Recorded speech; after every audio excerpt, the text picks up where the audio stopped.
पाकिस्तान ने climate crisis create नहीं की, लेकिन पाकिस्तान उसकी सज़ा भुगत रहा है। तो फिर लेस देन 1% का क्लेम सच है या इनकम्प्लीट? पाकिस्तान में 250 मिलियन से ज़्यादा लोग रहते हैं। रोड्स पर मोटरसाइकिल्स, रिक्शास, बसेस और ट्रक्स हैं। फैक्ट्रीज चल रही हैं, शहर फैल रहे हैं, क्रॉप चलती हैं और हर साल सर्दियों में लाहौर की हवा जहरीली हो जाती है। फिर भी पाकिस्तान दुनिया से कहता है हम global green house gas emissions का 1% से भी कम हैं। सवाल ये है, क्या ये क्लेम सच है या सिर्फ एक्सक्यूज़? डाटा के हिसाब से ये क्लेम मोस्टली सच है।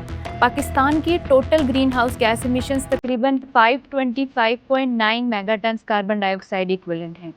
ग्लोबल टोटल 53,200 मेगाटन्स है, यानी पाकिस्तान का हिस्सा तकरीबन 0.99% बनता है, अराउंड 1%। पर कैपिटा एमिशंस भी सिर्फ 2.36 टन पर ईयर हैं। ग्लोबल एवरेज 6.56 टन है, यानी एवरेज पाकिस्तानी ग्लोबल एवरेज का तकरीबन 1/3 एमिट करता है।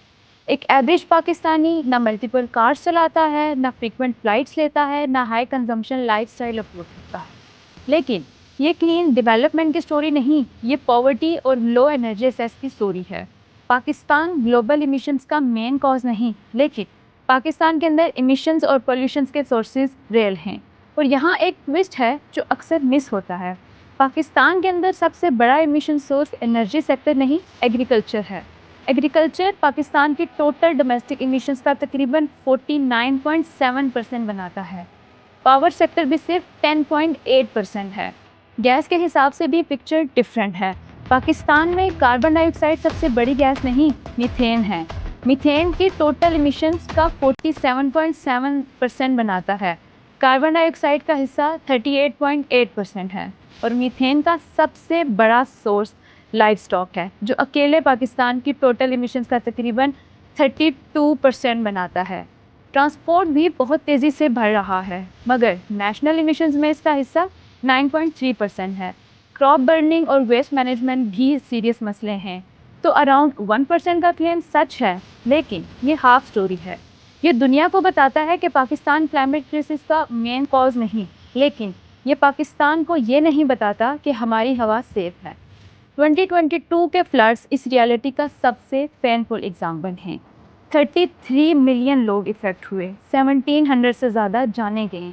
यहाँ पर अराउंड 1% सिर्फ स्टैटिस्टिक नहीं रहता, ये क्लाइमेट जस्टिस का आर्ग्यूमेंट बन जाता है।